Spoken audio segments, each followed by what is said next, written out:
Appelle ton père, a ordonné le juge à un adolescent. Quelques secondes plus tard, le procureur général est entré. La suite vous laissera sans voix. La tension était déjà palpable dans la salle d'audience lorsque le garçon entra. Mais lorsqu'il se retrouva seul devant le tribunal, cette tension s'était transformée en une tension plus vive, une moquerie teintée d'autorité. Les murs lambrissés résonnaient de faibles murmures tandis que le juge se calait dans son fauteuil en cuir, sa robe tombant librement autour de lui, ses lèvres s'étirant en un sourire narquois qui n'appartenait pas à quelqu'un censé représenter la justice. Il baissa les yeux vers l'adolescent qui se tenait à la place de l'accusé, d'un ton condescendant, suggérant que si le garçon croyait vraiment à son innocence, il devrait peut-être appeler son père et lui demander d'expliquer le fonctionnement de la loi. Ces mots flottèrent dans la foule silencieuse, puis se transformèrent en vagues de rire. À la table de l'accusation, quelques avocats ricanèrent discrètement. Même certains spectateurs dans la galerie se joignirent à la conversation, le visage déformé par la satisfaction béate de voir le pouvoir humilier un impuissant. Les huissiers près de la porte échangèrent des regards et secouèrent la tête. L'un d'eux laissa échapper un léger reniflement, comme si toute la procédure était un spectacle comique plutôt qu'une audience. Le garçon s'appelait Malik et avait 17 ans, trop jeune pour voter, trop jeune pour signer la plupart des contrats, mais assez vieux, apparemment, pour être traîné au tribunal comme un criminel endurci. Il se tenait raide, les poings serrés, sa poitrine se soulevant et s'abaissant au rythme superficiel de quelqu'un qui tente désespérément de garder son calme. Il n'avait jamais mis les pieds dans une salle d'audience. Le parquet en acajou poli, les rangées de bancs polis, l'imposant sceau de justice gravé au-dessus du siège du juge, tout semblait plus froid qu'il ne l'avait imaginé. Il essaya de parler, d'expliquer sa présence, mais chaque fois que sa voix trouvait le courage de s'élever, le juge la trancha comme une lame, l'interrompant au milieu d'une phrase et repoussant ses paroles comme si elles n'avaient aucune importance.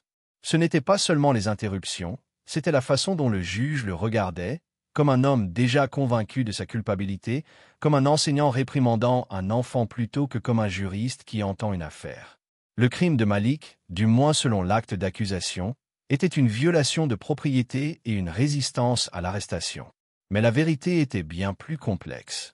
Il rentrait de l'école à pied 2 semaines plus tôt lorsqu'il avait vu 2 policiers plaquer un autre garçon au sol près d'une supérette.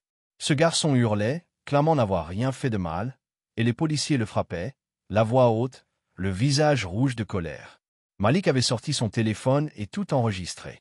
Il n'avait pas crié, n'était pas intervenu. Il avait simplement filmé. Mais lorsqu'un des policiers l'a remarqué, la version des faits a basculé. Ils se sont approchés de lui ont réclamé son téléphone, et comme il refusait d'effacer la vidéo, ils l'ont plaqué contre un mur et menotté. Plus tard, au poste, les chefs d'accusation sont apparus comme par magie. Violation de propriété, résistance à l'arrestation, obstruction à la justice. Malik avait tenté d'expliquer à qui voulait l'entendre qu'il n'avait rien fait de tout cela. Personne ne s'en souciait. Le voilà maintenant face à un juge qui prenait son histoire pour une plaisanterie. Les lumières du plafond de la salle d'audience brillaient violemment, et l'air était suffocant. Toutes les caméras du dernier rang étaient braquées sur lui, les journalistes griffonnant leur propre version de la vérité avant même la fin de l'audience. Malik sentait le poids de leur jugement peser sur lui. Ce n'était qu'un enfant, et pourtant il le regardait comme un criminel qui méritait d'être remis à sa place. Et le pire, ce n'étaient pas les accusations ni le procès, c'était le rire. C'était ça qui le piquait le plus. Ce rire, qui résonnait dans la salle où la justice était censée siéger. En lui, l'estomac de Malik se noua. La colère, l'humiliation et la peur se mêlaient à quelque chose qui le brûlait. On lui avait appris à respecter la loi, on lui avait appris que les tribunaux étaient des lieux où la vérité comptait. Mais là, c'était du théâtre, et il était la chute. Pourtant, derrière son regard baissé et ses poings serrés, quelque chose de plus profond se tramait. Malik savait quelque chose qu'ils ignoraient. Ils voyaient un adolescent sans pouvoir, mais ils ignoraient à qui il parlait. Ils ignoraient le poids de son nom, ni l'homme qui viendrait s'il appelait. Le juge, toujours narquois, se pencha de nouveau. Ses paroles arrivèrent lentement, presque moqueuses cette fois, tandis qu'il demandait à Malik d'appeler son père. Peut-être, ajouta-t-il d'un ton moqueur, son père pourrait-il lui expliquer le véritable fonctionnement de la loi. La salle d'audience explosa de nouveau, plus douce cette fois, mais tout aussi cruelle, comme si l'idée que le père de ce garçon vienne le sauver était risible. Malik ne répondit pas. Il n'y proteste pas, il n'y plaide pas. Il hocha simplement la tête, fouilla dans sa poche et en sortit son téléphone. Ses mains ne tremblèrent pas. Il composa un numéro qu'il connaissait par cœur. L'ambiance dans la salle d'audience changea presque aussitôt. Les rires s'estompèrent lorsque les gens comprirent son sérieux. Il porta le téléphone à son oreille quelques secondes, parla doucement dedans, puis le glissa dans sa poche sans un mot. Rien ne se passa d'abord. Le procureur s'éclaircit la gorge et remua des papiers. Un huissier s'appuya contre le mur, les bras croisés. Le juge soupira bruyamment, demandant s'ils avaient fini de faire perdre du temps au tribunal. Mais une minute plus tard, des pas lourds et posés résonnèrent dans le couloir. Les doubles portes en chaîne au fond de la salle d'audience s'ouvrirent brusquement et un homme en costume sombre sur mesure entra. Le changement fut instantané. Les huissiers, qui affichaient un sourire narquois quelques instants auparavant, se redressèrent brusquement, leur visage soudain figé et professionnel. Les avocats assis à la table de l'accusation se figèrent en plein mouvement, les yeux rivés sur l'homme qui venait d'entrer. Même les spectateurs, si impatients de rire, se turent, des murmures se propageant de rangée en rangée. Malik resta parfaitement immobile, les yeux fixés sur l'homme qui s'avançait vers lui. L'expression de l'homme était calme, indéchiffrable, mais il y avait quelque chose dans sa posture, une autorité qui emplissait la salle comme aucun marteau de juge ne le pourrait jamais. Le sourire narquois du juge s'évanouit. Il remua sur son siège, ses mains s'agitant soudain avec les papiers sur son bureau. Sa voix tremblait légèrement lorsqu'il demanda ce qui se passait, mais personne ne lui répondit. Inutile de le faire. La salle le savait déjà. L'homme qui venait d'entrer n'était pas seulement le père de Malik. Ce n'était ni un avocat commis d'office ni un avocat de petite ville. C'était le procureur général des États-Unis, le plus haut responsable des forces de l'ordre du pays, l'homme capable de lancer des enquêtes et de mettre fin à des carrières d'un simple coup de fil. Malik leva légèrement le menton, non pas par arrogance, mais par défi discret. Ceux-là même qui se moquaient de lui se tenaient maintenant face à quelqu'un dont l'autorité les éclipsait tous. Les rires avaient disparu. Les sourires narquois s'étaient évanouis. Et à leur place, la prise de conscience lancinante qu'ils avaient commis une grave erreur. La salle d'audience, autrefois théâtre de leur cruauté, était devenue quelque chose de complètement différent, un lieu où le pouvoir se déplaçait et où la justice allait prendre une toute autre tournure. Car le garçon qu'ils avaient ridiculisé n'était pas un simple gamin sans défense. C'était le fils du procureur général des États-Unis. Le visage du juge se vida de ses couleurs dès que l'homme en costume sombre franchit le seuil. L'autorité dans sa démarche était indéniable, le poids de sa présence transformant complètement l'atmosphère de la salle d'audience. Le juge, qui quelques instants plus tôt s'était affalé sur sa chaise avec une arrogance nonchalante, se redressa brusquement, les mains agrippées au bord du banc comme pour se stabiliser.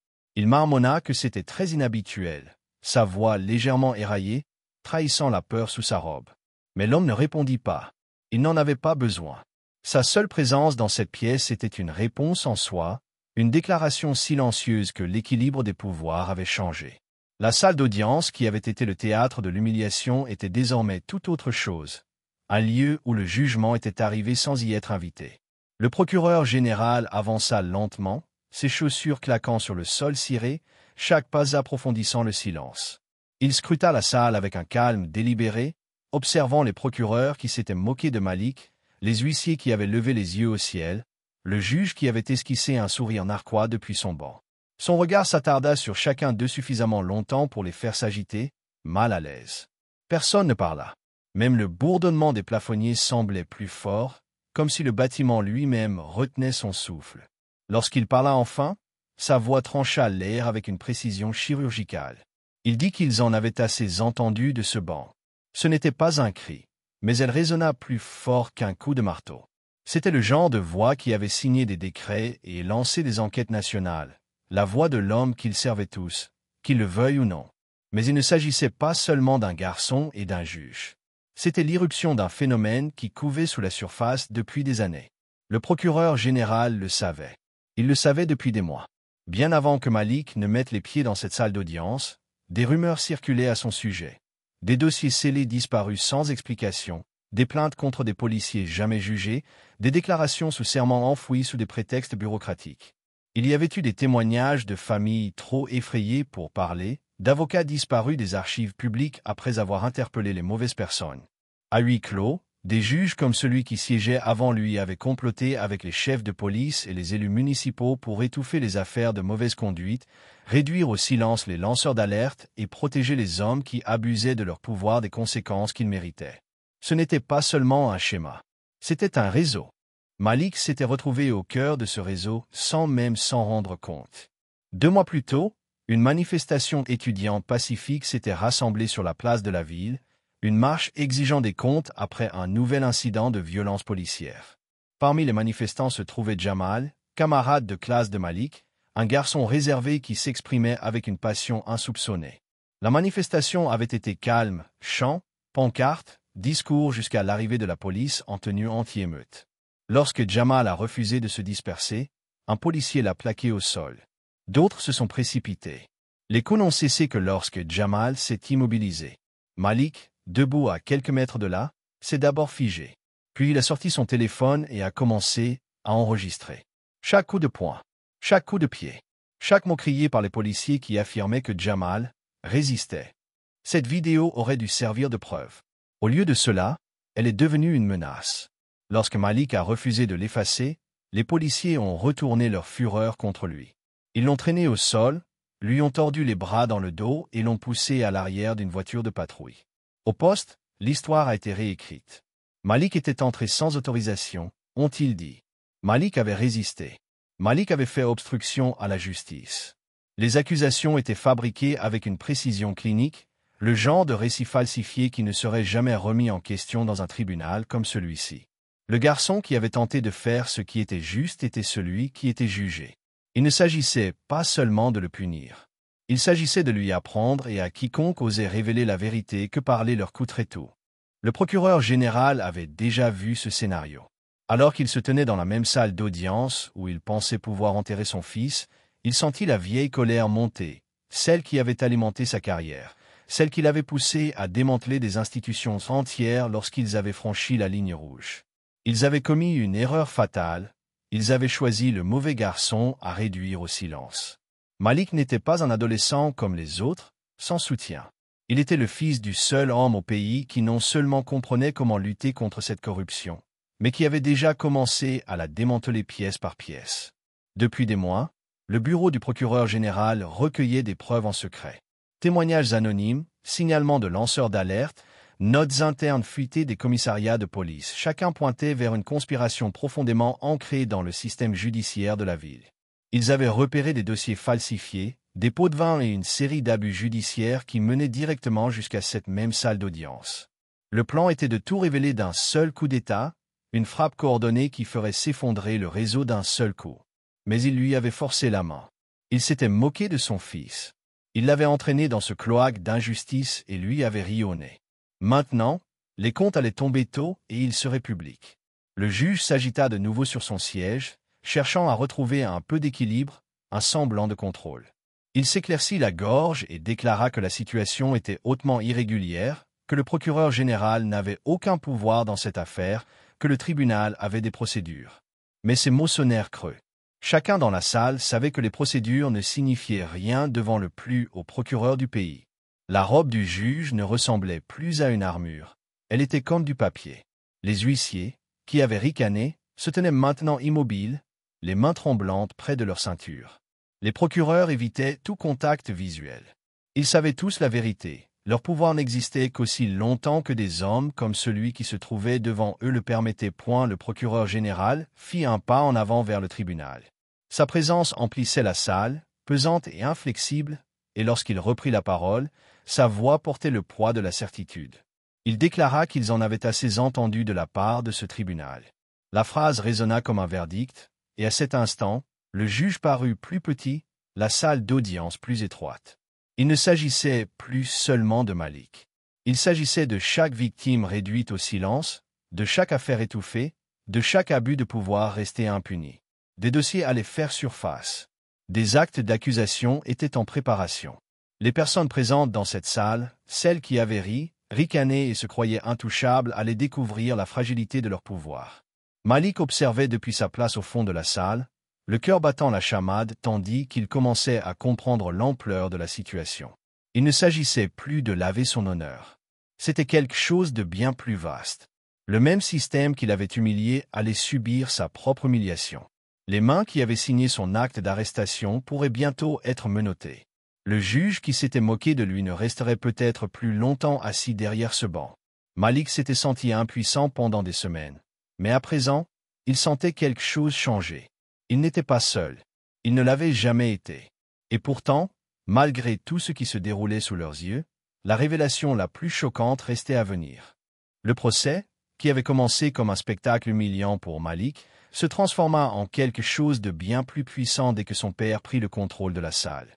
Le procureur général n'éleva pas la voix ni ne frappa du poing. Il se contenta de se diriger vers la table de l'accusation, d'y déposer un épais dossier de documents et de prendre la parole. Chaque mot portait le poids de la vérité, affiné comme une arme. Il exposa le premier élément de preuve, une série de notes internes du service de police lui-même, obtenues discrètement grâce à des assignations à comparaître et des lanceurs d'alerte. Les notes de service documentaient des années de rapports d'inconduite classés sans enquête, des casiers judiciaires falsifiés et une directive glaçante expliquant aux agents comment réécrire les récits lorsque leurs actions allaient trop loin. Tout en parlant, il étala d'autres preuves sur la table, des transcriptions de conversations sur écoute entre des chefs de commissariat et des fonctionnaires municipaux discutant des moyens de contenir les incidents dommageables, des témoignages sous serment d'agents qui s'étaient manifestés en secret, et une liste de noms qui sèment le trouble dans la salle d'audience. La transformation de l'espace fut quasi immédiate. Ce qui avait commencé comme une simple audience locale ressemblait désormais à l'ouverture d'un tribunal fédéral. Quelques minutes plus tard, les lourdes portes s'ouvrirent à nouveau, non pas pour un autre spectateur, mais pour des marshals américains en uniforme sombre. Ils entrèrent sans un mot, leur seule présence suffisait à figer la salle. Ils se postèrent à chaque sortie, scellant les portes tandis que les radios bourdonnaient inutilement entre les mains d'agents paniqués. Les journalistes, qui avaient autrefois écrit des articles moquant un adolescent accusé, s'efforçaient maintenant de saisir le bouleversement qui se déroulait sous leurs yeux. Le silence s'installa dans la galerie, à l'exception de la voix ferme du procureur général qui commença à lire à voix haute une liste de plus en plus longue et accablante à chaque nom. Juges, capitaines de police, conseillers municipaux, et même un adjoint au maire. Chacun était lié à une vaste conspiration criminelle, allant des contrôles routiers aux décisions de justice, fondées sur des accusations falsifiées, des preuves fabriquées et le ciblage systématique de jeunes hommes noirs. Le juge qui s'était moqué de Malik était assis, pâle et en sueur, son marteau serré comme pour le protéger. Le procureur général marqua une pause en arrivant au nom du juge et laissa le silence planer. Puis, avec une clarté délibérée, il expliqua comment ce même juge avait signé des dizaines de mandats d'arrêt illégaux, approuvé des arrestations sans motif valable, autorisé des perquisitions sans surveillance et rejeté des plaintes qui auraient révélé toute l'opération des années auparavant. La gorge du juge se serra tandis qu'il déglutissait difficilement. Son arrogance passée avait disparu, remplacée par quelque chose qui ressemblait fort à de la peur. Dans la salle, les agents s'agitaient avec inquiétude, certains fixant le sol, d'autres jetant un coup d'œil vers les sorties désormais solidement gardées par des agents fédéraux. Mais le moment le plus dramatique restait à venir. Tandis que son père poursuivait la présentation de son dossier, Malik sentit quelque chose s'agiter en lui. Un mélange de peur, de colère et de détermination. Il avait passé des semaines à voir son nom traîner dans la boue, accusé de crimes qu'il n'avait pas commis, traité comme un criminel pour avoir osé dire la vérité. Mais maintenant, le vent tournait, et il savait qu'il restait une dernière parcelle de vérité à révéler. Lentement, il se leva de son siège et s'avança. Tous les regards dans la salle le suivirent tandis qu'il se dirigeait vers la table des preuves et posait son téléphone près des piles de documents fédéraux. Ses mains ne tremblaient pas lorsqu'il appuya sur l'écran et fit apparaître la vidéo qu'il avait enregistrée, celle qu'ils avaient tant essayé de détruire. Les lumières de la salle d'audience se reflétaient sur l'écran tandis que les images défilaient sur les moniteurs. C'était brut, non monté et bouleversant. On y voyait Jamal allongé par terre, les mains levées, hurlant qu'il n'avait rien fait de mal. On y voyait des policiers le frapper à répétition, alors même qu'il s'immobilisait. On y voyait Malik debout à quelques mètres, silencieux et immobile, se contentant d'enregistrer. On y voyait aussi le moment où l'un des policiers se retourna, le remarqua et lui cria d'effacer la vidéo, suivi de la bousculade brutale qui le projeta contre un mur et de l'arrestation violente qui s'ensuivit. Des halètements emplirent la salle. Personne ne parla. Même le bourdonnement des plafonniers sembla s'évanouir sous le poids de la vérité qui se déversait sur l'écran. La même salle d'audience qui avait réduit Malik au silence écoutait maintenant dans un silence horrifié. Les journalistes cessèrent de taper et commencèrent à effacer leurs premiers brouillons, le visage blême, réalisant que l'affaire dans laquelle ils se trouvaient était bien plus vaste qu'ils ne l'avaient imaginé. Les spectateurs qui l'avaient autrefois ricané se déplacèrent maintenant, mal à l'aise, évitant son regard comme s'ils avaient honte de leur propre rire. Même les procureurs, qui avaient traité l'affaire comme une affaire de routine, restèrent immobiles, leurs yeux se portant nerveusement vers le procureur général et les commissaires près des portes. Pour la première fois depuis que Malik était entré dans cette salle, ce n'était plus lui qui était jugé. C'était le système lui-même. Le procureur général reprit la parole, d'une voix posée et posée, tandis qu'il exposait la suite des événements. Les actes d'accusation fédéraux étaient en préparation. Les grands jurys avaient déjà été convoqués. Tous les fonctionnaires ayant participé au complot des policiers de rue au juge seraient inculpés. Les conséquences ne se limiteraient pas à des suspensions ou des départs à la retraite anticipée. Elles se termineraient par des peines de prison et des radiations à vie. Des carrières qui semblaient intouchables s'effondreraient en quelques jours. Des institutions qui avaient résisté pendant des décennies seraient démantelées et reconstruites. Il ne s'agissait pas seulement de Malik, ni même de Jamal. Il s'agissait de chaque garçon et de chaque homme broyé par un système conçu pour les détruire. Le juge tenta de l'interrompre, balbutiant quelque chose à propos de procédure et de juridiction. Mais ses paroles tombèrent à plat. Plus personne ne l'écoutait. L'équilibre des pouvoirs avait irrévocablement basculé. Là où autrefois son marteau dominait la salle, c'était désormais l'épreuve du procureur général et le courage de son fils qui captivait tous les regards. Malik se tenait aux côtés de son père, le dos droit, le regard fixe, sentant pour la première fois depuis des semaines que la vérité pour laquelle il s'était battu était non seulement vue, mais crue. Il pensait à Jamal, toujours à l'hôpital, et aux innombrables autres dont les noms ne feraient jamais la une des journaux. Ce moment était pour eux aussi. Le procureur général laissa le silence s'étendre avant de prononcer les derniers mots de la journée. Il n'était ni bruyant, ni théâtraux. Il n'avait pas besoin de l'être. Il portait tout le poids du gouvernement fédéral et toute la certitude d'un homme qui savait que la justice n'était plus une question, mais une fatalité. Il dit simplement que ce n'était que le début.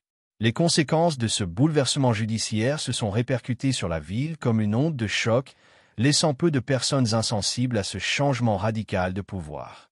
En quelques semaines, le juge qui avait raillé et moqué Malik fut dépouillé de sa robe et escorté dehors, menotté, son ancienne autorité s'évaporant dans l'air froid de la responsabilité. Le même marteau qui avait autrefois instillé la peur gisait désormais sur le sol d'un centre de détention fédéral, symbole d'une justice retrouvée.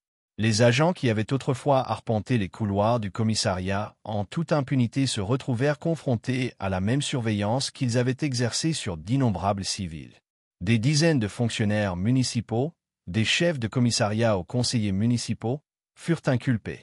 Leurs noms et leurs visages firent la une des chaînes de télévision et les journaux en gros titres.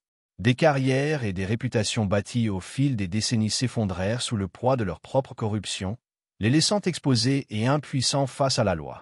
Les médias ont surnommé ce moment la « purge judiciaire », un terme qui traduisait l'ampleur et l'intensité de ce coup de balai fédéral, une purge spectaculaire d'un système depuis longtemps pourri de l'intérieur. Au cœur de la tourmente se tenait Malik, l'adolescent autrefois humilié, moqué et réduit au silence. Il était entré dans la salle d'audience, accablé par la peur, la colère et la confusion, et il symbolisait désormais le courage, l'intégrité et la vérité sans faille. Les journalistes, qu'il avait initialement présentés comme un fauteur de troubles, suivaient désormais ses moindres faits et gestes, capturant ses réactions face aux arrestations, aux audiences et au déroulement de l'enquête. Les spectateurs du procès initial ont relaté le contraste saisissant. Le même garçon, moqué pour sa solitude et son impuissance, semblait désormais imprégné d'une autorité discrète, un rappel tacite que le courage pouvait être bien plus puissant que le rang ou le titre.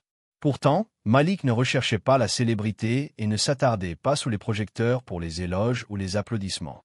Son objectif, forgé au cœur de l'injustice, dépassait largement la simple justification personnelle.